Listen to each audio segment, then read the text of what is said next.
Welcome to Antiques Academy, Tennessee, where learning history can be fun. Students learn history through the research of collectible and antique items.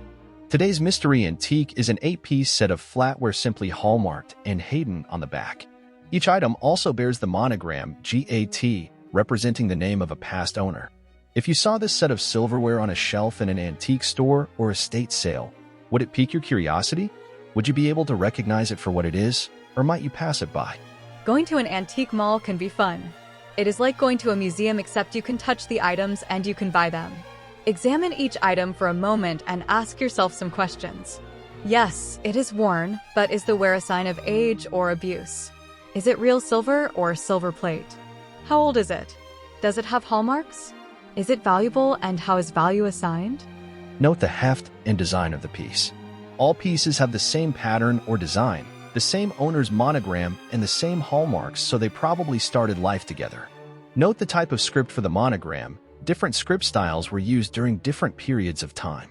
The maker's mark stamped into the metal or hallmark is simply in Hayden. Who is in Hayden? Since it doesn't have the color or texture of pewter, it doesn't show wear and discoloration of a base metal typical with silver plate. It does not have the lion passant familiar on English silver, nor does it have any mark indicating sterling like 925 or the stamped word sterling. So, can you name what metal it might be? Keep in mind that while the discovery of an electroplating technique occurred around 1805, the practice of electroplating silver only started about 1840 when the Birmingham-based Elkington Company, run by George Richards Elkington and his cousin Henry Elkington, took out the patent for the improved process of electroplating silver, having discovered this in collaboration with surgeon John Wright. Also note that only Old Sheffield plate, a method of fusing a thin sheet of sterling to a base metal, existed as an alternative to sterling starting about 1780. Learning to recognize valuable historic silver is a skill acquired from studying the history of silver and handling antique silver pieces. This example is valuable and is referred to as coin silver. Coin silver was a typical product of early colonial American silversmiths making quality items for colonial dining rooms. Early hallmarks were unregulated, and the silversmith's hallmark was backed by his reputation. Because of the lack of availability of silver bullion, it was quite the necessary custom to fabricate new desired silver pieces from old silver that was out of style.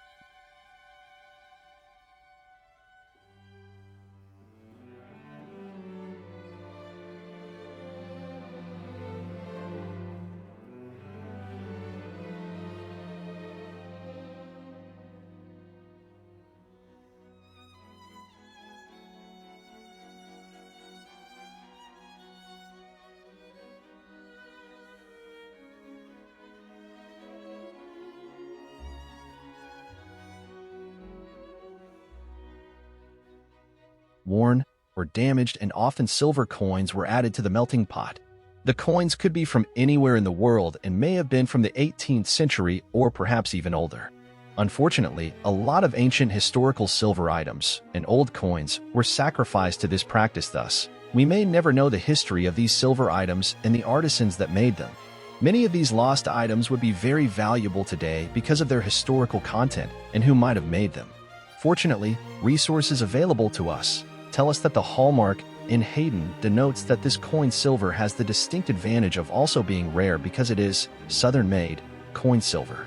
During the early colonial era, most silver items were made in the North and the colonies, making Southern silver more of a unique item. So, we know from our research that these pieces were made in Charleston, South Carolina by Nathaniel Hayden circa 1835. We can date it as one of Hayden's early hallmarks because of the documentation relating to his silversmithing practice and partnerships. According to an online source, Nathaniel Hayden was born in 1805 in Hayden, Connecticut, and died there in 1875. His parents were Levi, born in 1773, and a Miss Wealthy Haskell Hayden, born in 1776.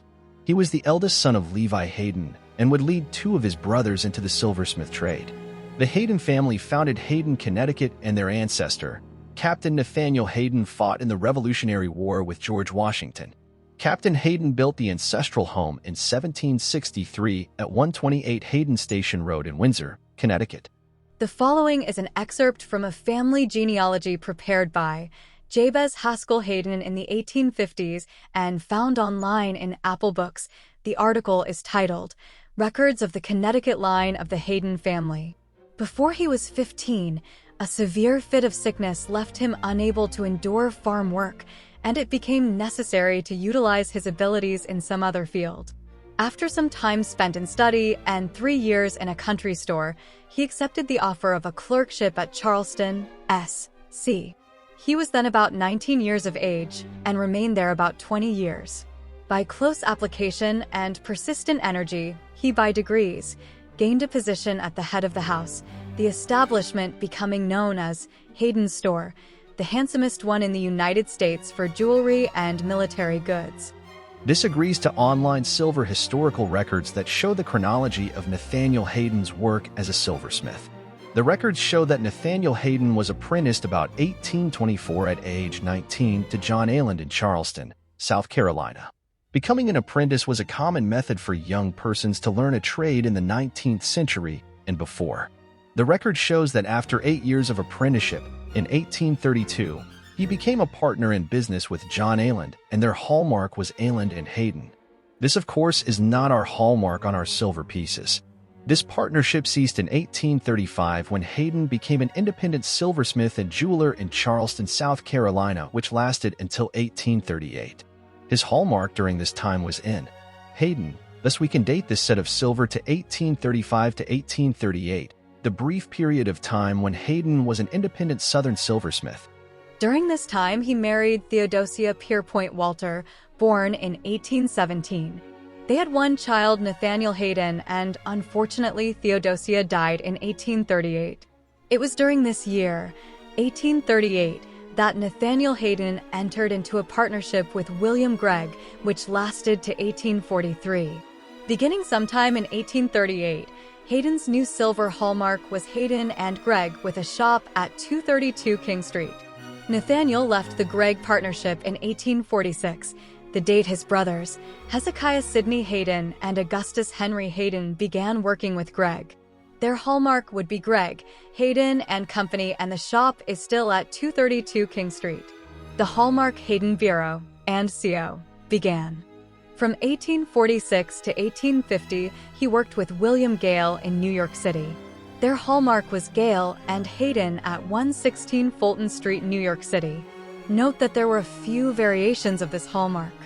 In summary, what we are now looking at are 8 pieces of Southern silver made by Nathaniel Hayden between 1835 and 1838, the only years that he practiced as an independent silversmith in Charleston, South Carolina. The items were made with a generous amount of silver and have a heft that speaks to quality, which aided their survival for over 187 years.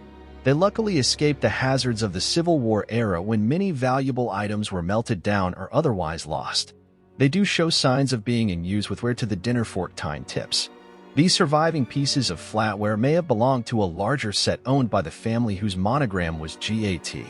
Included in the 8 pieces are 2 large, heavy serving pieces, 1 fork and 1 spoon, each measuring about 8.5 long, 6 dinner forks, each measuring about 7 inch.